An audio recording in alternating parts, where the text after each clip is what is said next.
നമ്മളൊക്കെ ആലോചിക്കാറില്ലേ നമ്മൾക്ക് എന്താണ് കിട്ടിയത് എന്ന്? പലപ്പോഴും നിരാശയൊക്കെ വരും മനുഷ്യന്. എത്ര ചോദിച്ചു എന്നിട്ടും അള്ളാഹു തരുന്നില്ല. എൻ്റെ കൂടെ പഠിച്ചൊരു പെൺകുട്ടി ഒരിക്കലും വിളിച്ചിട്ട് പറഞ്ഞത്, പ്രാർത്ഥിക്കണം. എന്തിനാ പ്രാർത്ഥിക്കേണ്ടത്? അവൾക്ക് മക്കളില്ല, മക്കൾക്ക് വേണ്ടി ഉണ്ടാവാൻ വേണ്ടി പ്രാർത്ഥിക്കണം. ജ്യേഷ്ഠത്തിയുടെ മകൾക്ക് പോലും മക്കളായി, അനിയത്തിക്ക് മക്കളായി, എനിക്ക് മക്കളായിട്ടില്ല. ഞാൻ ചോദിച്ചു, നിങ്ങൾ പ്രാർത്ഥിക്കുന്നില്ലേ? അവർ പറഞ്ഞു, ഞാൻ പ്രാർത്ഥനയൊക്കെ നിർത്തിയിട്ടുണ്ട്. എത്ര പ്രാർത്ഥിച്ചു എന്നറിയോ? എത്ര തവണ ഉംറ ചെയ്തു എന്നറിയോ? ഹജ്ജ് ചെയ്തു എന്നറിയോ? എത്ര നിസ്കരിച്ചു എന്നറിയോ? എത്ര രാവ് ഉറക്കമൊഴിഞ്ഞിട്ടുണ്ട് എന്നറിയോ?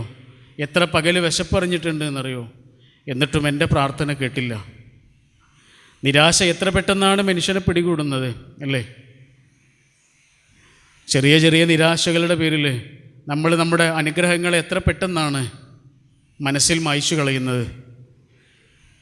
അപ്പോഴൊക്കെ നമ്മൾ ആലോചിക്കേണ്ടത് ഒന്നും കിട്ടാതെ പോയ റസൂലിനെയാണ്. ഉപ്പയെ കണ്ടിട്ടില്ലാത്ത കുട്ടിയായിരുന്നു. ആ സങ്കടത്തിൻ്റെ ആഴം എത്ര വലുതായിരിക്കും എന്ന് ആലോചിച്ചു. കുടുംബത്തിലുള്ള ആളുകൾ പറഞ്ഞു കൊടുത്തിട്ടുണ്ടാവും, ഉപ്പ ഇങ്ങനെയായിരുന്നു അങ്ങനെയായിരുന്നു എന്നൊക്കെ. നിൻ്റെ ഉപ്പയുടെ കണ്ണിങ്ങനെയായിരുന്നു, നിൻ്റെ ഉപ്പയുടെ ചിരി ഇങ്ങനെയായിരുന്നു, നിൻ്റെ ഉപ്പ നടന്നിരുന്നത് അങ്ങനെയായിരുന്നു. ഓരോ ആളുകളെ ചൂണ്ടിയിട്ട്, കുടുംബത്തിലുള്ള മറ്റു അംഗങ്ങളെയൊക്കെ ചൂണ്ടിയിട്ട് കുടുംബത്തിലുള്ള ആളുകൾ ആ കുട്ടിക്ക് പറഞ്ഞു കൊടുത്തിട്ടുണ്ടാവും.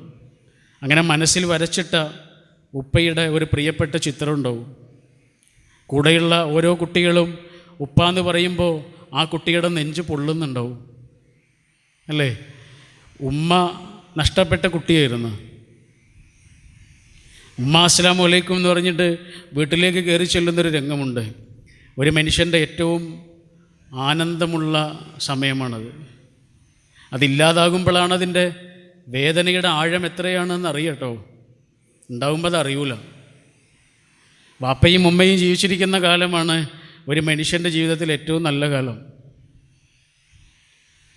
അത് വാപ്പയും ഉമ്മയും ജീവിച്ചിരിക്കുന്ന കാലത്ത് അറിയാൻ കഴിയുന്നവർ മഹാഭാഗ്യവന്മാർ. പൂവറിയില്ല വേരറിഞ്ഞ കയ്പുകൾ എന്നൊരു കവിതയുണ്ട്. മരത്തിൻ്റെ മുകളിൽ തിളങ്ങി നിൽക്കുന്ന പൂക്കൾക്കറിയില്ല വേരറിഞ്ഞ വേദനകളൊന്നും. ആ വേരാണ് ഉമ്മയും ഉപ്പയും. അതില്ലാതാകുന്നൊരു അനുഭവത്തെക്കുറിച്ച് ആലോചിച്ച് നോക്കൂ. അനാഥത്വത്തിൻ്റെ എല്ലാ സമ്പൂർണതകളോടെയും ജീവിച്ച പ്രവാചകൻ അനാഥകളെക്കുറിച്ച് ഇത്രയേറെ പറയുന്നത് എന്തുകൊണ്ടായിരിക്കും? എത്ര തവണയാണ് പറഞ്ഞത്? റസൂലെ മനസ്സുവല്ലാതെ വരണ്ടു പോയിരിക്കണോ? എന്താണ് പരിക്കണോ എന്ന് ചോദിച്ച സ്വഹാബിക്ക് റസൂൽ നിർദ്ദേശിച്ചത് ഒരു യതീമായ കുട്ടിയെ പോയിട്ടൊരു ഉമ്മ വെക്കട എന്നായിരുന്നു. ഒരു അനാഥയായ കുട്ടിയെ ഒന്ന് ചേർത്ത് പിടിക്കുക. എന്തിനാ ഇത് പറഞ്ഞു കൊടുത്തതെന്നറിയോ? സ്നേഹം കിട്ടാത്തവനത് കൊടുക്കുക എന്നാണ് പറഞ്ഞത്. ആ കുട്ടിയുടെ കണ്ണിൽ കാണുന്നൊരു വെളിച്ചമുണ്ട്. നിൻ്റെ തലോടൽ അനുഭവിക്കുമ്പോൾ ആ കുട്ടി അനുഭവിക്കുന്നൊരു സുരക്ഷിതത്വമുണ്ട്. അതിൻ്റെ പേരാണ് സ്നേഹം. ഇതാരാ പറയുന്നതെന്നറിയോ? അനാഥത്വത്തിൻ്റെ എല്ലാ വേദനകളും ജീവിതത്തിൽ അനുഭവിച്ച പ്രവാചകനാണ്. വിധവകളെക്കുറിച്ച് എത്ര തവണയാണ് പറഞ്ഞത്? അസാഇ അലൽ അർമിലത്തി വൽ മസാക്കീൻ കൽ മുജാഹിദ് ഫീ സബീലില്ലാ. വിധവകളെക്കുറിച്ച് എന്തുകൊണ്ടാ? വൈധവ്യത്തിൻ്റെ വേദന എത്രയാണ് എന്ന് ആമിന എന്ന ഉമ്മയിൽ നിന്ന് റസൂൽ കണ്ടറിഞ്ഞിരുന്നു. റസൂലിൻ്റെ ഉമ്മ വിധവയായൊരു ഉമ്മയായിരുന്നു. വൈധവ്യത്തിൻ്റെ വേദനകൾ, അനാഥത്വത്തിൻ്റെ വേദനകൾ, പട്ടിണിയുടെ വേദന എന്താണ് എന്ന് റസൂല് പുസ്തകങ്ങളിൽ നിന്ന് വായിച്ചതായിരുന്നില്ല, ജീവിതം കൊണ്ട് അറിഞ്ഞതായിരുന്നു. അതുകൊണ്ട് ഓരോ വാക്കിനും അത്രയേറെ ആഴം കൈവന്നു. ഓരോ മരവും ഒരു മാമരമായി എന്ന് പറയുന്ന പോലെ, ഒറ്റ മരം ഒരു കാടായി മാറി എന്ന് പറയുന്ന പോലെ, ഓരോ വാക്കിലും കുറേ വാക്കുകൾ ഒളിപ്പിച്ചു വെക്കാൻ റസൂലിന് കഴിഞ്ഞിരുന്നു. ഓരോ വാക്കും ദർശനങ്ങളായി മാറിയത് അതുകൊണ്ടാണ്. ജീവിതം അത്രയേറെ ആഴമുള്ളതായിരുന്നു, കണ്ണീര് കലർന്നിരുന്നു. സൂറത്തുൽ ദുഹ അള്ളാഹു റസൂലിനോട് അത്രയേറെ ആഴത്തിൽ അടുത്ത് നിന്ന് സംസാരിക്കുന്നുണ്ട്. നിങ്ങൾ ആ സൂറത്തിലൂടെ ഇങ്ങനെ വെറുതെ കടന്നു പോകുന്നുണ്ടോ? ജീവിതത്തിൽ ചിലപ്പോൾ സങ്കടങ്ങളൊക്കെ വരുമ്പോഴേ മനസ്സ് നമ്മുടെ കയ്യിൽ നിന്ന് പോകുന്നു എന്ന് തോന്നുമ്പോൾ സൂറത്തുൽ ദുഹ എടുത്തിട്ടൊന്ന് മറിച്ച് നോക്കണം. മരുഭൂമിയിലെ ഒറ്റ മരമാണ് സൂറത്തുൽ ദുഹ. ആ നിമിഷം അത് വായിക്കുന്നവർക്ക് വിശുദ്ധ ഖുർആനിന് അങ്ങനെ ഒരു മാന്ത്രികതയുണ്ട്. ചില സമയത്ത് ചിലത് നമ്മൾക്ക് അത്രയേറെ അടുത്ത് നിൽക്കും. അങ്ങനെ ഒന്നാണ് സൂറത്തുൽ ദുഹ. ആദ്യം റസൂലിനോട് റസൂലിൻ്റെ പഴയ കാലം പറഞ്ഞു കൊടുക്കുക. അനാഥനായിരുന്നു നിങ്ങൾ, പക്ഷേ നിങ്ങളെ ഞാനാണ് സനാഥനാക്കിയത്. ആരുമില്ലാത്തവനായിരുന്നു നിങ്ങൾ, ആരൊക്കെയുള്ള ഒരാളാക്കി നിങ്ങളെ മാറ്റിയത് പടച്ചവനാ. എല്ലാ വാതിലുകൾ അടഞ്ഞാലും ഒരു ജനൽ തുറക്കപ്പെടും പ്രവാചകരെ എന്ന്. ചെറുപ്പക്കാരനായ അബ്ദുള്ള എന്ന മകൻ മരിച്ചിട്ടും വൃദ്ധനായ അബ്ദുൽ മുത്തലിബ് എന്ന വല്ലിപ്പയെ അവിടെ ബാക്കിയാക്കിയത് ആരാണ്? അവനാ. അതാണ് അനാഥനായിരുന്ന നിങ്ങളെ സനാഥനാക്കി എന്ന് പറഞ്ഞത്. എല്ലാ വാതിലുകളും അടഞ്ഞിട്ടുണ്ടാവും, പക്ഷേ ഒരൊറ്റ ജനൽ നമ്മൾക്ക് മാത്രമായി തുറക്കപ്പെട്ടിട്ടുണ്ടാവും. നമ്മളിപ്പോഴും വാതിലിൽ ചെന്നിട്ട് മുട്ടിക്കൊണ്ടിരിക്കുകയാണ്. അള്ളാഹു പറയുന്നത് ജനലിലൂടെ രക്ഷപ്പെടാനാ. അതാണ് സൂറത്തുൽ ദുഹ. വരാനിരിക്കുന്നൊരു വസന്തത്തെക്കുറിച്ചുള്ള ഓർമ്മപ്പെടുത്തലാണ്. അത് സംഭവിച്ചു കേട്ടോ റസൂലിൻ്റെ ജീവിതത്തിൽ. നഷ്ടപ്പെട്ടതൊക്കെ എത്ര മനോഹരമായാണ് തിരിച്ചു കിട്ടുന്നത്. എത്ര സുന്ദരമായി, എത്ര മധുരമായി പ്രതികാരം ചെയ്യാൻ കഴിയുന്നുണ്ട് റസൂലിന്. കഅബയുടെ താക്കോല് സൂക്ഷിച്ചിരുന്ന ഉസ്മാൻ ഇബ്നു ത്വൽഹ, അദ്ദേഹത്തോട് റസൂൽ ഒരിക്കൽ ആ താക്കോല് ചോദിക്കുന്നുണ്ട്. അപ്പോൾ അദ്ദേഹം കൊടുത്തില്ല. അപ്പോൾ റസൂൽ അദ്ദേഹത്തോട് പറയുന്നുണ്ട്, ഒരിക്കൽ എൻ്റെ കയ്യിൽ വരും, അന്നിതെന്ത് ചെയ്യണമെന്ന് ഞാൻ നിങ്ങൾക്ക് കാണിച്ചു തരും. അപ്പോൾ ഉസ്മാൻ ഇബ്നു ത്വൽഹ പറയുന്നുണ്ട്, അങ്ങനെയൊന്നും സംഭവിക്കില്ല. അങ്ങനെ സംഭവിച്ചാൽ അത് ഖുറൈശികളുടെ അവസാനമായിരിക്കും, ഈ നാടിൻ്റെ അന്ത്യമായിരിക്കും. അപ്പോൾ റസൂലുള്ളാഹി പറയാ, ഇല്ല, അപ്പോഴും നല്ല കാലം തന്നെ ആയിരിക്കും ഈ നാടിനും ഖുറൈശികൾക്കും. മക്ക വിജയ ദിവസം ആ താക്കോല് റസൂലിൻ്റെ കയ്യിലാണ്. റസൂൽ അത് ആരുടെ കയ്യിലാണ് നൽകുന്നത് എന്നറിയാൻ എല്ലാവരും ആകാംക്ഷയോടുകൂടി കാത്തിരിക്കുന്നുണ്ട്. എൻ്റെ കയ്യിലൊന്ന് കിട്ടിയിരുന്നെങ്കിലെന്ന് ഓരോ ആളും ആഗ്രഹിക്കുന്നുണ്ട്. അലി റളിയല്ലാഹു അൻഹു അത് പരസ്യമായി പറയുക പോലും ചെയ്തു. അപ്പോഴും റസൂൽ സല്ലല്ലാഹു അലൈഹി വസല്ലം അത് കൊടുക്കുന്നത് ഉസ്മാൻ ഇബ്നു ത്വൽഹയുടെ കയ്യിലാണ്. നമ്മൾ പറയൂലേ, എനിക്കൊരവസരം കിട്ടട്ടെ, ഞാൻ കാണിച്ചു തരാം. കാണിച്ചു കൊടുക്കണം എന്നാണ് റസൂൽ പറഞ്ഞത്. എങ്ങനെയാണ് കാണിച്ചു കൊടുക്കേണ്ടത്? ഉസ്മാൻ ഇബ്നു ത്വൽഹയുടെ കയ്യിൽ കഅബയുടെ താക്കോൽ തിരിച്ചു കൊടുത്തതുപോലെ. എത്ര മനോഹരമായ പ്രതികാര രീതിയാണ് ആ മഹാജീവിതം കാണിച്ചു തന്നത്. നമ്മൾക്കൊരവസരം കിട്ടിയാൽ നമ്മുടെ ശത്രുവിനെ നമ്മൾ വെറുതെ വിടൂ? നമ്മുടെ ശത്രുവിനെ നമ്മളെ അപമാനിച്ച മനുഷ്യന്, നമ്മളെ കരയിപ്പിച്ച മനുഷ്യന്, നമ്മളെ സങ്കടപ്പെടുത്തിയ മനുഷ്യന്, നമ്മൾക്കെതിരെ പലതും പറഞ്ഞു പരത്തിയൊരു മനുഷ്യന്, നമുക്കറിയാം അത് ആരൊക്കെയാണ് എന്ന്. ആ മനുഷ്യനോട് നമ്മുടെ മനസ്സിലുണ്ടാകുന്ന ഭാവം എന്തായിരിക്കും? അതെന്താകണമെന്ന് റസൂൽ ഏറ്റവും മനോഹരമായി പഠിപ്പിച്ചു തരികയായിരുന്നു ആ താക്കോല് തിരിച്ചു കൊടുത്തപ്പോൾ. സന്തോഷങ്ങളൊക്കെ തിരിച്ചു വരികയായിരുന്നു. ശിശിരകാലം മുഴുവനും വസന്തകാലമാവുകയായിരുന്നു. വറ്റിവരണ്ട ആ ജീവിതത്തിൽ പൂക്കളും ചെടികളൊക്കെ പിന്നീട് വിടരുകയായിരുന്നു. വിക്ടർ ഫ്രാങ്കിളിൻ്റെ ഒരു പുസ്തകമുണ്ട്, നിങ്ങൾ വായിക്കേണ്ട പുസ്തകമാണ് കേട്ടോ. വിക്ടർ ഫ്രാങ്കിൾ എന്ന് പറഞ്ഞാൽ ഹിറ്റ്ലറിൻ്റെ കോൺസെൻട്രേഷൻ ക്യാമ്പിൽ അകപ്പെട്ട മനുഷ്യനായിരുന്നു. അദ്ദേഹത്തിൻ്റെ പെങ്ങളെ അല്ലാത്ത മുഴുവൻ ആളുകളെയും ഇവർ കൊന്ന് ഇനി ജീവിക്കണില്ലാന്ന് തീരുമാനിക്കുകയാണ് അദ്ദേഹം. ആത്മഹത്യ ചെയ്യാൻ ഒരുങ്ങുകയാണ്. ജയിലറയിൽ കിടന്ന് ഷേവ് ചെയ്യാൻ വേണ്ടി കൊണ്ടുവന്ന ബ്ലേഡ് ഉപയോഗിച്ചിട്ട് ഞരമ്പ് മുറിക്കാൻ ഒരുങ്ങുകയാണ്. അദ്ദേഹം ഒരു ന്യൂറോ സർജനായിരുന്നു. ഒരു ന്യൂറോ സർജൻ അറിയാം ഏത് ഞരമ്പാണ് മുറിക്കേണ്ടതെന്ന്. പക്ഷേ വെളിച്ചമില്ല. മുകളിലേക്ക് കയറിയിട്ട് അദ്ദേഹം ഒരു ജനൽ തുറന്നു. ജനൽ തുറന്നിട്ട് പുറത്തേക്ക് നോക്കിയപ്പോഴാണ് പെട്ടെന്ന് ഋതുക്കൾ മാറിയിരിക്കണം. സീസണാകെ മാറിയിരിക്കുന്നു. യൂറോപ്പിൽ പെട്ടെന്ന് ഋതുമാറ്റങ്ങൾ സംഭവിക്കുമല്ലോ. ഇന്നലെ വരണ്ട് കിടന്ന മുറ്റത്താകെ ഇന്ന് പൂക്കളാണ്. അപ്പോഴാണ് വായിക്കുന്ന ചിന്തിക്കുന്ന മനുഷ്യൻ ആലോചിച്ചത്, എൻ്റെ ജീവിതത്തിലും ഇങ്ങനെ സംഭവിക്കാമല്ലോ. ഇന്ന് വരണ്ട് കിടക്കുന്ന എൻ്റെ ജീവിതത്തിൽ നാളെ പൂക്കൾ വിടരാലോ എന്ന്. അങ്ങനെ വിടർന്ന പൂക്കളാണ് മക്കാ വിജയമടക്കമുള്ള റസൂലുള്ളാഹിയുടെ വിജയങ്ങൾ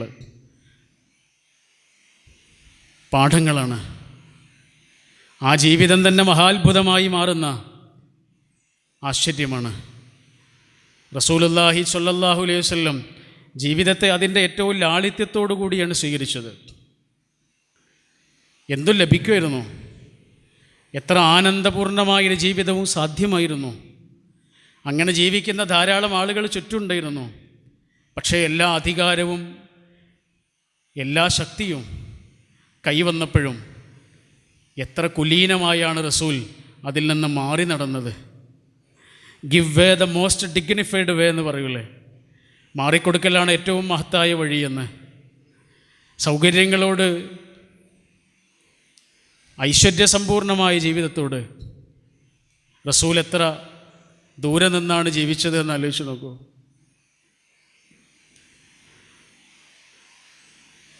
അതായിരുന്നു ആ ജീവിതം. ഏറ്റവും കുറച്ച് വിഭവങ്ങൾ കൊണ്ട് ഏറ്റവും സന്തോഷത്തോടു കൂടി ജീവിക്കേണ്ടത് എങ്ങനെയെന്ന് റസൂൽ സല്ലല്ലാഹു അലൈഹി വസല്ലം നമുക്ക് പഠിപ്പിച്ചു തരുന്നുണ്ട്. ഇത് ജീവിത വിഭവങ്ങളോട് മാത്രമല്ല കേട്ടോ. നമ്മളൊക്കെ ജീവിത വിഭവങ്ങളോട് ചിലപ്പോൾ മതി എന്ന് പറയും. എനിക്കിത്ര പണം മതി, ഇത്ര മതി എൻ്റെ വാഹനം, ഇത്ര മതി എൻ്റെ വീട് എന്നൊക്കെ നമ്മൾ പറയും. പക്ഷെ വൈകാരികതകളോടുകൂടി അങ്ങനെ പറയാൻ പലപ്പോഴും നമുക്ക് കഴിയാറില്ല. എനിക്കിത്ര സ്നേഹം മതി, ഇത്ര പരിഗണന മതി, ഇത്രയൊക്കെ എന്നെ ആളുകൾ പരിഗണിച്ചാൽ മതി, ഇത്രയൊക്കെ സ്ഥാനം മതി, നമ്മളങ്ങനെ വിചാരിക്കില്ല.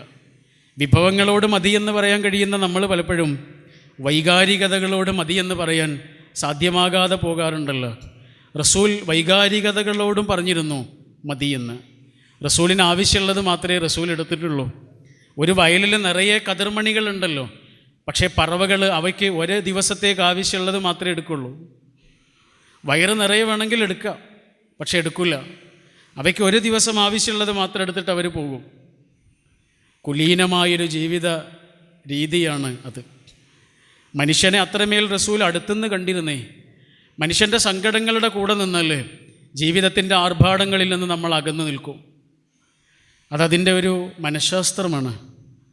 അതുകൊണ്ടാണ് രോഗികളെ പോയി കാണാനൊക്കെ റസൂൽ പറയണത്. സങ്കടപ്പെടുന്നവരെ ശ്രദ്ധിക്കാൻ പറയുന്നത് അതുകൊണ്ടാണ്.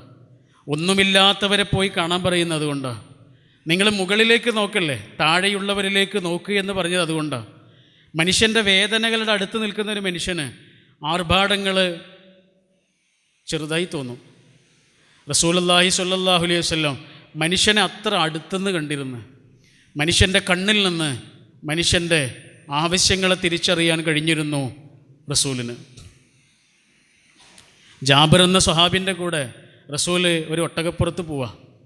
ആ ഒട്ടകം ജാബിറിൻ്റേതായിരുന്നു റളിയല്ലാഹു അൻഹു. അപ്പോഴാണ് റസൂൽ അറിയുന്നത് അദ്ദേഹത്തിൻ്റെ കല്യാണം കഴിഞ്ഞു എന്ന്. ജാബിർ എന്ന റസൂലിൻ്റെ ഏറ്റവും അടുത്ത സുഹൃത്താണ്. പക്ഷേ എന്നിട്ടും അദ്ദേഹത്തിൻ്റെ കല്യാണക്കാരി റസൂൽ അറിഞ്ഞിട്ടില്ലായിരുന്നു കേട്ടോ. എന്നിട്ട് റസൂലിന് അതിൽ യാതൊരു പരിഭവം ഉണ്ടായിരുന്നില്ല. അതുകൊണ്ടാണ് ഞാൻ നേരത്തെ പറഞ്ഞത്, വൈകാരികതകളോട് മതിയെന്ന് പറയാൻ റസൂലിന് കഴിഞ്ഞിരുന്നു. എനിക്കിത്രയൊക്കെ മതി പരിഗണന. ജീവിത വിഭവങ്ങളോട് മതിയെന്ന് പറയണ പോലെ അല്ല അത് കേട്ടോ. അതിലേറെ കുറച്ചുകൂടി സഹനം ആവശ്യം വരും. അതിലൂടെ കുറച്ചുകൂടി ആത്മീയമായൊരു അച്ചടക്കം ആവശ്യം വരും. വൈകാരികതകളോടൊരു മനുഷ്യന് മതിയെന്ന് പറയാൻ. ആ സ്വഹാബിയുടെ കല്യാണം കഴിഞ്ഞു എന്ന് റസൂൽ അറിയണത് ആ യാത്രയിൽ പിന്നീടെപ്പോഴോ ആണ് എന്നറിഞ്ഞിട്ടും റസൂൽ അദ്ദേഹത്തോടൊരു ചോദ്യം ചോദിക്കുന്നുണ്ട്. ആ ചോദ്യം ഇപ്പോൾ പ്രസക്തമല്ലാത്തത് കൊണ്ട് നമ്മൾ പറയേണ്ട കാര്യമല്ല. പക്ഷെ അദ്ദേഹത്തോട് റസൂലുള്ള ഒരു കാര്യം ആവശ്യപ്പെടുന്നുണ്ട്. നിങ്ങളുടെ ഈ ഒട്ടകം വിൽക്കണമെന്ന് ചോദിച്ചു. അപ്പോൾ ജാബിർ റളിയല്ലാഹു അൻഹു പറയാം, ഈ ഒട്ടകം എന്തിനാ റസൂലിന്?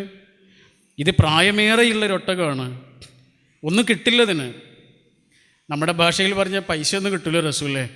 റസൂലിന് എന്തിനാണിത്? ഒരു ഉപകാരവും ചെയ്യാൻ പറ്റില്ല ഇതിനെ കൊണ്ട്. അപ്പോൾ റസൂലുള്ള അദ്ദേഹത്തോട് ചോദിക്കുകയാണ്, നിങ്ങൾ ഈ ഒട്ടകത്തെ വിൽക്കണോ? ഞാൻ വാങ്ങും. അവസാനം അദ്ദേഹം സമ്മതിച്ചു. എന്നിട്ട് അദ്ദേഹം ചോദിച്ചു, റസൂൽ എനിക്ക് എത്ര തരും? റസൂൽ പറഞ്ഞു, 1 റുപ്യ തരും. അപ്പം അദ്ദേഹം പറയണം, റസൂൽ എന്നെ കളിയാക്കുക. ആ കച്ചവടം 40 രൂപയിൽ ഉറപ്പിച്ചു നമ്മുടെ കണക്കിൽ. അങ്ങനെ 40 രൂപയ്ക്ക് വാങ്ങിയ ഒട്ടകവുമായി റസൂൽ മദീനയിലേക്ക് ചെന്ന് ബിലാൽ റളിയല്ലാഹു അൻഹുവിൻ്റെ അടുത്ത് ചെന്നിട്ട് പറഞ്ഞു, ജാബിറിന് 40 രൂപ കൊടുക്കണം.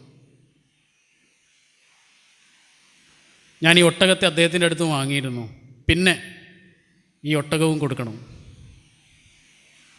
ഈ ഒട്ടകവും കൊടുക്കണം. റസൂലിന് ഒട്ടകം ആവശ്യമുണ്ടായിരുന്നില്ല. പക്ഷെ ജാബിറിന് പണം ആവശ്യമുണ്ടായിരുന്നു എന്ന് റസൂലിന് മനസ്സിലായി. എങ്ങനെ മനസ്സിലായി? മനുഷ്യൻ്റെ കണ്ണിൽ നിന്ന് അത് വായിച്ചെടുത്തു. അത്രയേറെ അടുപ്പമുണ്ടായിരുന്നു റസൂലിന് മനുഷ്യനോട്. ഓരോ ബന്ധങ്ങളോടും റസൂലിന് അത്രയേറെ ആഴമേറിയ അടുപ്പം തന്നെ ഉണ്ടായിരുന്നു. ഓരോ മനുഷ്യൻ്റെ ഈ സങ്കടങ്ങളെ അത്ര അടുത്തുനിന്ന് കണ്ടിരുന്നു. നമ്മൾ കല്യാണത്തെക്കുറിച്ച് പറയാറുണ്ടല്ലോ, കല്യാണത്തെക്കുറിച്ച് ദൈവികമായ തീരുമാനമാണ് എന്ന്. ജീവിതത്തിലെ എല്ലാ ബന്ധവും ദൈവികമായ തീരുമാനമാണ്. നമ്മൾ കണ്ടുമുട്ടുന്ന ഏതൊരു മനുഷ്യനും, അത് സുഹൃത്താവട്ടെ, നമ്മുടെ ജീവിതത്തിലേക്ക് കടന്നു വന്ന ഏത് ഭാവത്തിൽ കടന്നു വന്ന ഏത് പ്രായത്തിൽ കടന്നു വന്നൊരു മനുഷ്യനാകട്ടെ, എല്ലാം പടച്ചവൻ്റെ തീരുമാനമാണ്. കല്യാണത്തെക്കുറിച്ച് പറയണ ആ വാക്കുണ്ടല്ലോ, പടച്ചവൻ കൂട്ടി യോജിപ്പിച്ചതാണ് എന്ന്. ഓരോ സൗഹൃദവും അതാണ്. അതുകൊണ്ട് ആ സൗഹൃദത്തിന് ബലം കൂടും കേട്ടോ, അതിന് ശക്തി കൂടും, ഉത്തരവാദിത്വവും കൂടും. ഈയൊരു അകക്കാഴ്ച റസൂലിന് കൂടെയുള്ള ഓരോ മനുഷ്യനുമായുള്ള ബന്ധത്തിൽ സൂക്ഷിക്കാൻ കഴിഞ്ഞിരുന്നു. ഓരോ ചെറിയ മനുഷ്യനെയും റസൂൽ അറിഞ്ഞിരുന്നു, ഒരു ചെറിയ കുട്ടിയെപ്പോലും. വലിയ വലിയ മനുഷ്യരൊക്കെ എപ്പോഴും ആലോചിച്ചത് ചെറിയ ചെറിയ മനുഷ്യന്മാരെ കുറിച്ചാണ് കേട്ടോ.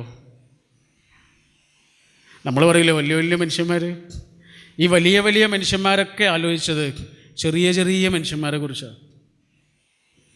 നിങ്ങൾ ഗാന്ധിജി എടുത്തു നോക്കൂ, മദർ തെരേസ എടുത്തു നോക്കൂ, നിങ്ങൾക്ക് യോജിപ്പോ വിയോജിപ്പോ ഉള്ള കാൾ മാർക്സിനെ എടുത്തു നോക്കൂ.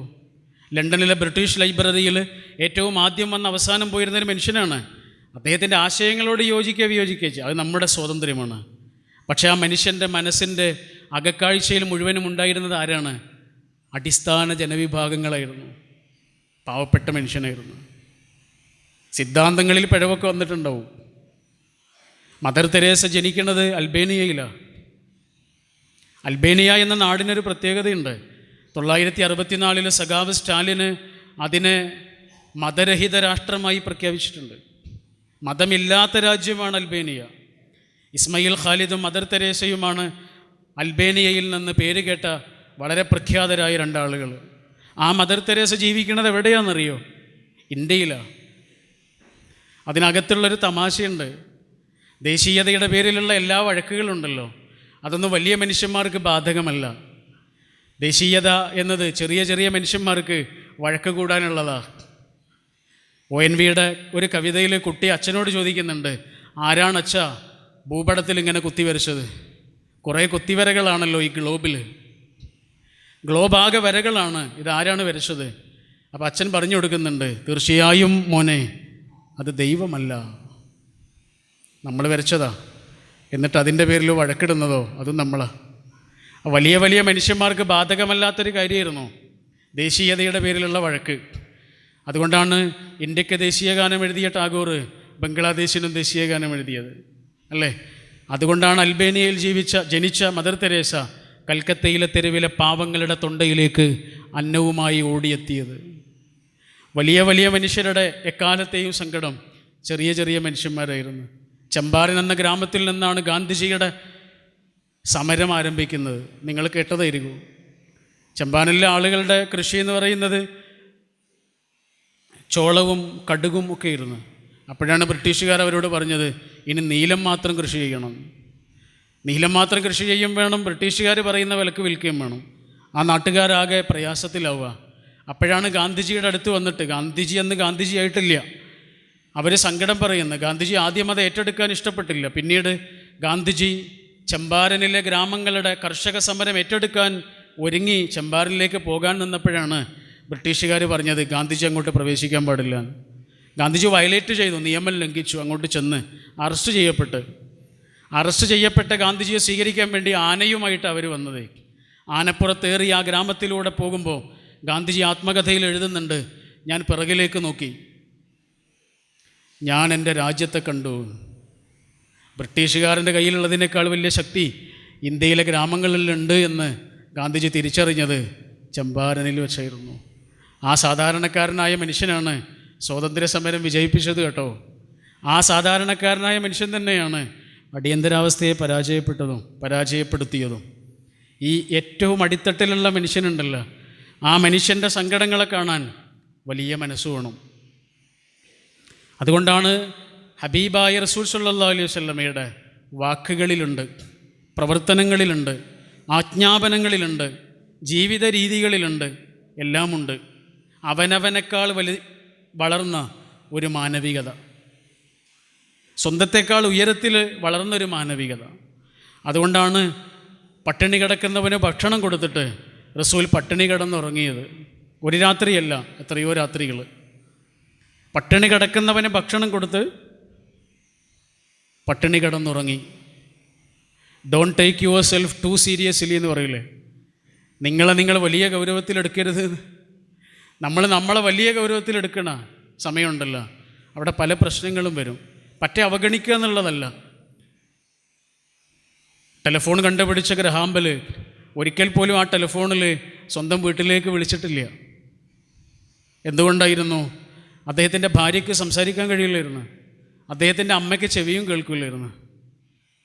പിന്നെ ആർക്ക് വേണ്ടിയാണ് ആ മനുഷ്യനത് കണ്ടുപിടിച്ചത്? Don't take your self too seriously. അവനവനേക്കാൾ ഉയരത്തിൽ മറ്റു മനുഷ്യരെ കാണാൻ കഴിയുന്ന മഹത്വമുണ്ടല്ലോ, ആ മഹത്വമാണത്. ലളിതമെന്ന വാക്കിന് നിങ്ങൾ ശബ്ദധാരാവലിയിൽ അർത്ഥം നോക്കിയാൽ സുന്ദരം എന്നൊരർത്ഥം ഉണ്ടാവും. അതെങ്ങനെയാണ് ലളിതം എന്നതിന് സുന്ദരം എന്ന അർത്ഥം കിട്ടുന്നത്? ലളിതമായതെല്ലാം സുന്ദരമാണ്. നമ്മുടെ മനസ്സിന് അത്രയേറെ തൊട്ടിട്ടുള്ള ഏതൊരു മനുഷ്യനെ നിങ്ങൾ എടുത്തു നോക്കൂ. അത് നിങ്ങളുടെ അധ്യാപകരാകാം, കൂട്ടുകാരാകാം, വഴിയിൽ വെച്ച് കണ്ടൊരു മനുഷ്യനാകാം, ബസ്സിൽ വെച്ച് ജീവിതത്തിൽ ഒരിക്കൽ മാത്രം കണ്ടുമുട്ടിയൊരു മനുഷ്യനാകാം. നമ്മുടെ മനസ്സിൽ പതിയുന്നത് ആരാണ്? ഒരു രാവന്തിയിൽ ഉറങ്ങാൻ കിടക്കുമ്പോൾ നമ്മുടെ മനസ്സിൽ ബാക്കിയാകുന്നത് ആരാണ്? ഓർമ്മിക്കപ്പെടാൻ യോഗ്യതയുള്ളവരാരാണ്? ലാളിത്യമുള്ള മനുഷ്യരാ. ആ ലാളിത്യത്തിൻ്റെ എല്ലാ ഭംഗിയും, എല്ലാ അഴകും, എല്ലാ സൗന്ദര്യവും ഉണ്ടായിരുന്നു ഹബീബായ റസൂലിൻ്റെ ജീവിതത്തിൽ. എല്ലാ ബന്ധങ്ങൾക്കും റസൂലിൻ്റേതായ ഒരു രസതന്ത്രമുണ്ടായിരുന്നു. നയതന്ത്രപരമായൊരു കൂടിക്കാഴ്ചയായിരുന്നു. ആ സദസ്സിലേക്ക് ആരും വരരുത് എന്ന് റസൂൽ ആഗ്രഹിക്കുന്നുണ്ട്. പക്ഷെ അങ്ങോട്ടൊരാൾ വന്നു, അല്ലേ? അബ്ദുല്ലാഹി ബിൻ ഉമ്മി മക്തൂം. അദ്ദേഹം അസ്സലാമു അലൈക്കും എന്ന് പറഞ്ഞിട്ടാണ് വരുന്നത്. റസൂൽ അദ്ദേഹത്തിന് പ്രത്യഭിവാദ്യം ചെയ്തെങ്കിലും റസൂലിന് ഇഷ്ടപ്പെട്ടില്ല ആ വരവ്. അനിഷ്ടം വാക്കുകൊണ്ട് പ്രകടിപ്പിച്ചിട്ടില്ല. ആകെ സംഭവിച്ചത് റസൂലുള്ളാഹിയുടെ നെറ്റി ഒന്ന് ചുളിഞ്ഞിട്ടേ ഉള്ളൂ. നെറ്റി ചുളിക്കുക എന്നുള്ളതിന് അറബിയിൽ അബസ എന്ന് പറയുക, അല്ലേ? അബസ എന്ന പേരിൽ ഒരു അധ്യായമാണ്. പിന്നീട് എപ്പോഴൊക്കെയാണോ ആ സ്വഹാബിയെ കാണുന്നത്, അപ്പോഴൊക്കെയും റസൂൽ സല്ലല്ലാഹു അലൈഹി വസല്ലം അദ്ദേഹത്തെ വാരിപ്പുണരും. നിങ്ങളെൻ്റെ ഉടപ്പിറപ്പാണ് കേട്ടോ അബ്ദുള്ള, നിങ്ങളെൻ്റെ സഹോദരനാണ് കേട്ടോ അബ്ദുള്ള. അന്ധനായൊരു മനുഷ്യൻ നടന്നു പോകുമ്പോൾ എത്ര ചുവടുകളാണോ നടക്കാൻ നമ്മൾ അദ്ദേഹത്തെ സഹായിക്കുന്നത്, അത്രയും ചുവടുകളുടെ എണ്ണം പാപം നമ്മളുടെ ജീവിതത്തിൽ നിന്ന് കൊഴിഞ്ഞു പോകുമെന്ന് ആ വലിയ വെളിച്ചം നമുക്ക് പറഞ്ഞു തരികയും ചെയ്തു. നമ്മൾ ആലോചിക്കേണ്ട കാര്യം എന്താണെന്നറിയോ? മനുഷ്യൻ്റെ പക്ഷത്ത് നിൽക്കുന്ന വേദഗ്രന്ഥമാണ് ഖുർആൻ. റസൂലുള്ളാഹിയുടെ നെറ്റി ചൊളിഞ്ഞ കാര്യം അബ്ദുല്ലാഹി ബിൻ ഉമ്മി മക്തൂം അറിഞ്ഞിട്ടില്ല. അദ്ദേഹത്തിന് അതുകൊണ്ട് യാതൊരു വിഷമം ഉണ്ടായിട്ടില്ല. കാരണം അത് കാണാനുള്ള കണ്ണ് ആ പാപം മനുഷ്യനില്ലല്ലോ. ഇനി അദ്ദേഹം അത് കണ്ടിരുന്നെങ്കിലും അദ്ദേഹത്തിന് വിഷമമൊന്നും ഉണ്ടാവില്ല കേട്ടോ. അപ്പോൾ അങ്ങനെ സംഭവിച്ചിട്ടുണ്ട് എന്ന് അദ്ദേഹം അറിഞ്ഞിരുന്നെങ്കിലും അദ്ദേഹത്തിന് അത് വിഷമമൊന്നും ഉണ്ടാവില്ല. ഒരിക്കലും അത് അന്ധനായ മനുഷ്യനോട് ചോദിച്ചിരുന്നു, അങ്ങനെ വിഷമം ഉണ്ടാവില്ലേ നിങ്ങൾക്ക്? അവർ പറയാണ് വിഷമം ഉണ്ടാവില്ല, ശീലമില്ലേ? അവഗണന ശീലമായ മനുഷ്യരെ, നിന്ദശീലമായ മനുഷ്യരെ. പക്ഷേ ആകാശത്ത് നിന്ന് അള്ളാഹു ഇടപെടുകയാണ്, റസൂലെ ശരിയായില്ല കേട്ടോ. അള്ളാഹുവിൻ്റെ ഏറ്റവും പ്രിയങ്കരനായ റസൂലിനെ അള്ളാഹു തിരുത്തുകയാണ്. ആർക്ക് വേണ്ടിയിട്ട്? ആ പാപം സ്വഹാബിക്ക് വേണ്ടിയിട്ട്. മനുഷ്യൻ്റെ അത്രയേറെ അടുത്ത് നിൽക്കാൻ, മനുഷ്യനെ പരിഗണിക്കാൻ, മനുഷ്യനെ വിഷമിപ്പിക്കാതിരിക്കാൻ അള്ളാഹു റസൂലിന് ശിക്ഷണം നൽകിയിരുന്നു. അതുകൊണ്ടാണ് റസൂലിന് എപ്പോഴും സമ്മാനം വാങ്ങിക്കൊടുക്കുന്ന ഒരാളുണ്ടായിരുന്നു. സമ്മാനങ്ങൾ നൽകുന്ന ഒരാൾ എന്ത് കിട്ടിയാലും കൊണ്ടുവന്ന് കൊടുക്കും. റസൂൽ അദ്ദേഹത്തിനും ചിലതൊക്കെ കൊടുക്കും കേട്ടോ. അപ്പോൾ അദ്ദേഹം പറയും, എന്തിനാ റസൂൽ എനിക്ക് തരുന്നത്? ഞാൻ അങ്ങോട്ട് തന്നാൽ പോരെ, റസൂൽ പ്രയാസപ്പെടണ്ട. അതുപോരാ, ഞാൻ അങ്ങോട്ടും തരും. നിങ്ങളെനിക്കാരാണ് എന്നത് മാത്രമല്ല, ഞാൻ നിനക്കാരാണ് എന്നത് കൂടിയാണ് സമ്മാനം, എല്ലാ സമ്മാനവും. ഒരിക്കൽ ആ സ്വഹാബി റസൂലിന് കൊണ്ടുവന്ന് കൊടുത്തത് മുന്തിരിയായിരുന്നു. റസൂൽ അദ്ദേഹത്തിൻ്റെ മുന്നിൽ വെച്ചിട്ട് തന്നെ അത് കഴിച്ച്. മറ്റു സ്വഹാബികളൊക്കെ നോക്കി നിൽക്കുന്നുണ്ട്, കൊതിയൂറുന്നുണ്ട്, പക്ഷെ അവർക്ക് ആർക്കും കൊടുത്തില്ല റസൂൽ. അദ്ദേഹം അത് കണ്ട് സന്തോഷിച്ചു. അദ്ദേഹം നൽകിയ ഒരു സമ്മാനം റസൂൽ അത്രയേറെ സന്തോഷത്തോടെ കഴിക്കുന്നത് കണ്ട് അദ്ദേഹം അവിടുന്ന് തിരിച്ചുപോയി. അപ്പോഴാണ് സഹാബികൾ റസൂലിനോട് ചോദിച്ചത്, ഞങ്ങളൊക്കെ ഇങ്ങനെ റസൂലിൻ്റെ അരികിൽ നിന്നിട്ടും റസൂൽ ഞങ്ങൾക്കൊന്നും തന്നില്ലല്ലോ. റസൂൽ സാധാരണ അങ്ങനെയല്ല, ഞങ്ങൾക്ക് വിഷമമായി. അപ്പോൾ റസൂൽ സഹാബികളോട് പറയാം, ഇത് നല്ല പുള്ളിയാണ്, നിങ്ങൾക്ക് ഞാൻ തന്നാൽ നിങ്ങൾ ആ മനുഷ്യൻ്റെ മുന്നിൽ വെച്ചിട്ട് പറയും ഇത് പുള്ളിയാണ്. അപ്പം അദ്ദേഹത്തിന് വിഷമാവൂലേ? അത് വേണ്ട, ഞാൻ സഹിച്ചു, ഇനി വേണമെങ്കിൽ നിങ്ങളും കഴിച്ചോളൂ.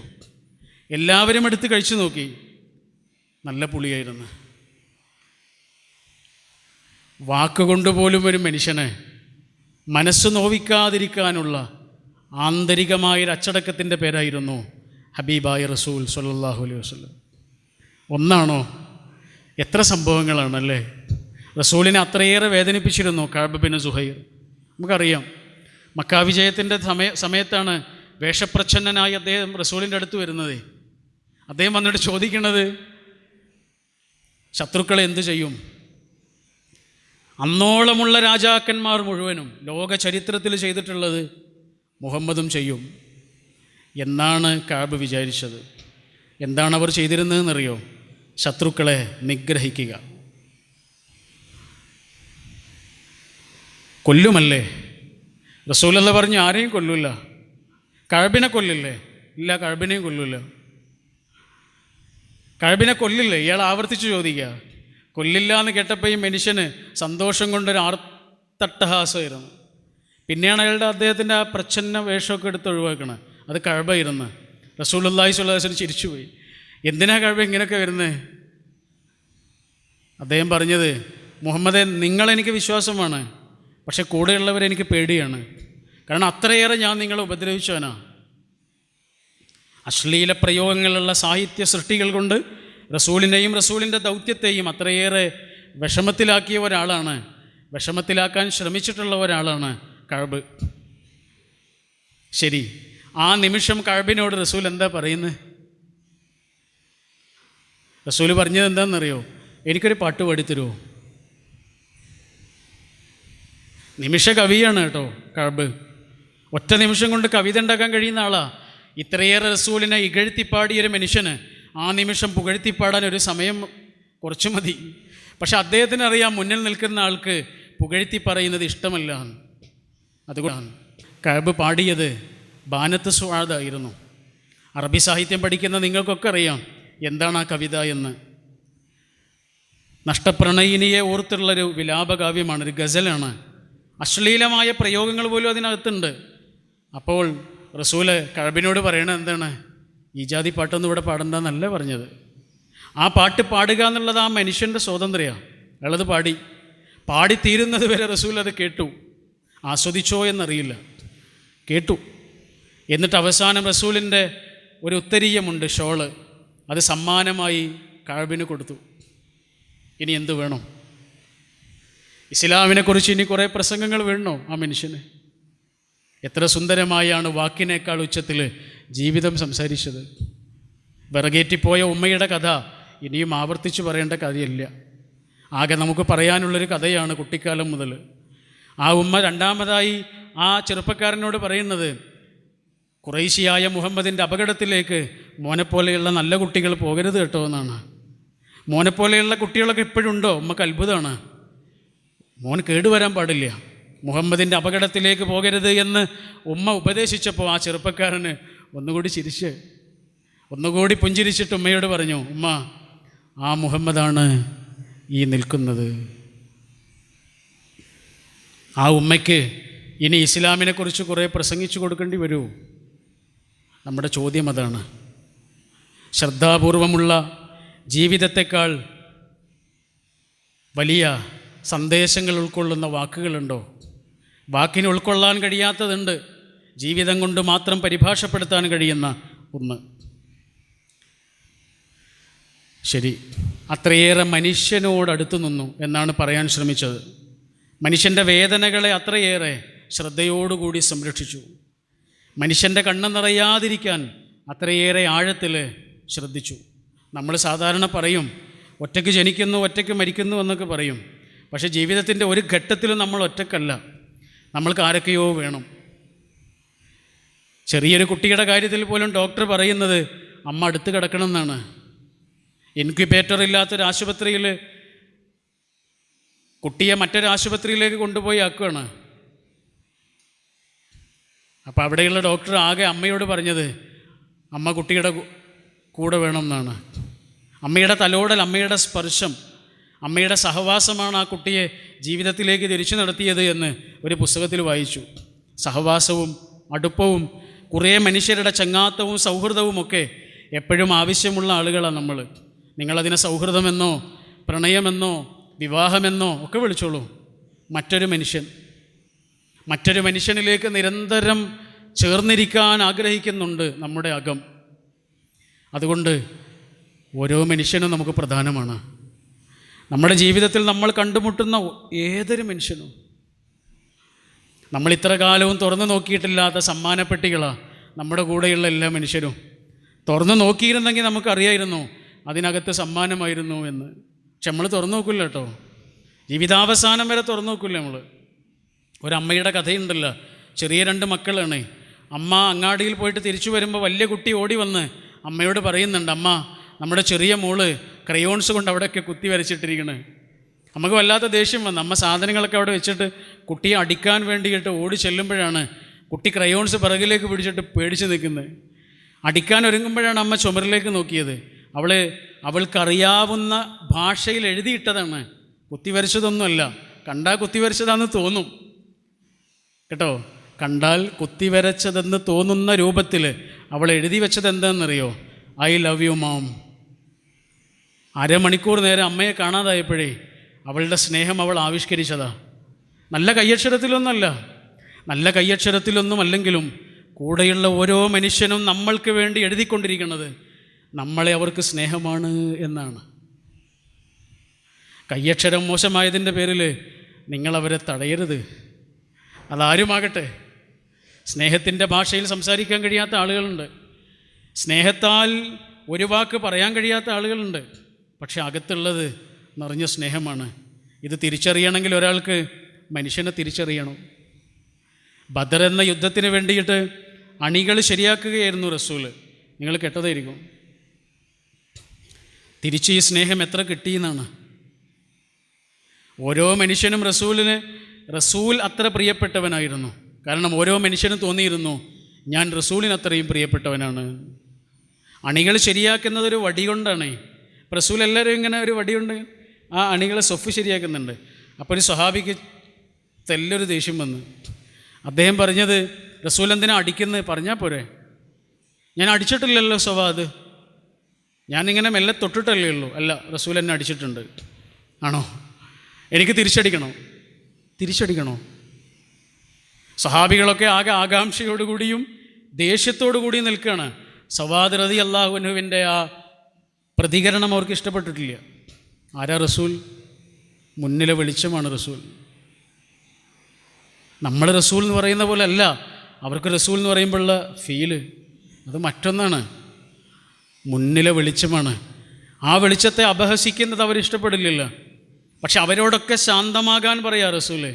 എന്നിട്ട് റസൂൽ എന്താ ചെയ്യുന്നത്? കയ്യിലുണ്ടായിരുന്ന വടി അദ്ദേഹത്തിൻ്റെ കയ്യിലേക്ക് കൊടുത്തിട്ട് പറഞ്ഞു, തിരിച്ചടിക്കൂ. എനിക്കിങ്ങനെ അടിച്ചാൽ പോരെ റസൂലെ, റസൂലിൻ്റെ മേൽക്കുപ്പായ ഒന്ന് പൊക്കിത്തരണം, എനിക്ക് വയറ്റത്തടിക്കണം എന്ന് പറഞ്ഞ്. സ്വഹാബികളൊക്കെ ഇളകുന്നുണ്ട്. റസൂൽ അപ്പോഴും ശാന്തമാകാൻ പറഞ്ഞിട്ട് മേൽക്കുപ്പായം മെല്ലെ പൊക്കി കൊടുത്തു. സ്വവാദ് ഈ ലോകത്ത് ചുംബിക്കാവുന്ന ഏറ്റവും മനോഹരമായ ആ തിരുദേഹത്തെ ചുംബിച്ചു. വാരിപ്പുണർന്ന് തുരുതുരാ ചുംബിച്ചു. എന്നിട്ട് പറഞ്ഞു, റസൂലേ ഇതിനു വേണ്ടിയായിരുന്നു, എന്നോട് ക്ഷമിക്കണം. കണ്ടു നിന്നവരുടെ ഒക്കെ കണ്ണു നിറഞ്ഞിട്ടുണ്ടാവും അല്ലേ? സ്നേഹത്തിൻ്റെ മുന്നിൽ ആരുടെ കണ്ണാണ് നിറയാത്തത്? ദേഷ്യത്തിൻ്റെ മുന്നിലല്ല, സ്നേഹത്തിൻ്റെ മുന്നിൽ. ഹംസ എന്ന സ്വഹാബിയുടെ പേര് കേൾക്കുമ്പോൾ നമ്മളൊക്കെ ഉള്ളിൻ്റെ ഉള്ളിൽ നിന്ന് പറയും റളിയല്ലാഹു അൻഹു. അത്രയേറെ ഇസ്ലാമിക ചരിത്രത്തിലുണ്ട് ഹംസ ബിൻ അബ്ദുൽ മുത്തലിബ്. റസൂലിന് അത്ര പ്രിയപ്പെട്ടവനായിരുന്നേ, റസൂലിൻ്റെ വലങ്കയ്യായിരുന്നു. റസൂൽ അദ്ദേഹത്തെ വിളിച്ചതുപോലും ഹംസത്തുൽ ഖറാർ എന്നാണ്. അദ്ദേഹം ഷഹീദായപ്പോൾ റസൂൽ അദ്ദേഹത്തെ വിളിച്ചത് സയ്യിദു ശുഹദാ എന്നാണ്. ശരി, ഹംസ എന്ന പേര് കേൾക്കുമ്പോൾ നമ്മുടെ ഉള്ളിൻ്റെ ഉള്ളിൽ നിന്ന് നമ്മൾ പറയുന്നൊരു വാക്കുണ്ടല്ലോ, റളിയല്ലാഹു അൻഹു. ഹംസ റളിയല്ലാഹു അൻഹുവിനെ ഉഹദ് യുദ്ധത്തിൽ വെച്ചിട്ട് വിഷം നിറച്ച അമ്പ് കൊണ്ട് വധിച്ച രക്തസാക്ഷിത്വത്തിന് കാരണക്കാരനായ വഹിഷിയുടെ പേര് കേൾക്കുമ്പോൾ നമ്മൾ പറയുന്ന പദമെന്താണ്, വാക്കെന്താണ്? റളിയല്ലാഹു അൻഹു. ഹംസ റളിയല്ലാഹു അൻഹു എന്ന് പറയുന്ന പോലെ നമ്മൾ പറയാ വഹിഷി റളിയല്ലാഹു അൻഹു. വഹിഷിക്കത് ചെയ്യേണ്ടി വന്നത് വഹിഷിയുടെ ബോസായിരുന്ന ഹിന്ദിന് വേണ്ടിയിട്ടാണ്. പിന്നെ സംഭവിച്ചതൊക്കെ നമുക്കറിയാം. ഹിന്ദ് എങ്ങനെയാണ് ആ പ്രതികാരം തീർത്തത് എന്ന്. എത്രമേൽ വലിയ പകയുടെ മിനാരമായിരുന്നു ഹിന്ദ് എന്ന് നമുക്കറിയാം. എന്നിട്ടും ആ ഹിന്ദിൻ്റെ പേര് കേൾക്കുമ്പോൾ നമ്മൾ പറയുന്നത് എന്താണ്? റളിയല്ലാഹു അൻഹ. ആ ഹിന്ദിനത് ചെയ്യാനുള്ള എല്ലാ ഒത്താശയും പ്രേരണയും ചെയ്തു കൊടുത്ത ഒരാളുണ്ട്. അയാളുടെ പേര് ഖാലിദ് ബിൻ വലീദ് എന്നായിരുന്നു. കളിക്കൂട്ടുകാരനാ.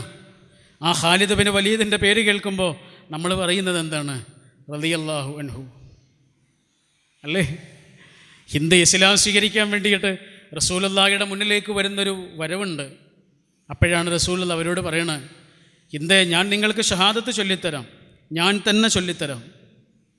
കാരണം ഇത് നമ്മുടെ എല്ലാവരുടെയും രക്ഷിതാവിൻ്റെ ദീനാണ്. നിങ്ങളുടെ മുന്നിൽ തുറക്കപ്പെടുന്ന വാതിലാണ് ഇസ്ലാമിൻ്റെ വാതിൽ. പക്ഷേ എനിക്ക് ഹിന്ദിനോട് മാത്രമായി ഒരു അഭ്യർത്ഥനയുണ്ട്. എൻ്റെ മുന്നിലേക്ക് വരുമ്പോൾ മുഖം മറച്ചിട്ട് വരണം. അത്രയേ ഉള്ളൂ. എൻ്റെ മുന്നിലേക്ക് വരുമ്പോൾ മുഖം മറച്ചുകൊണ്ട് വരണേ. നിങ്ങളെ കാണുമ്പോൾ എനിക്കെൻ്റെ ഹംസയെ ഓർമ്മ വരുന്നു.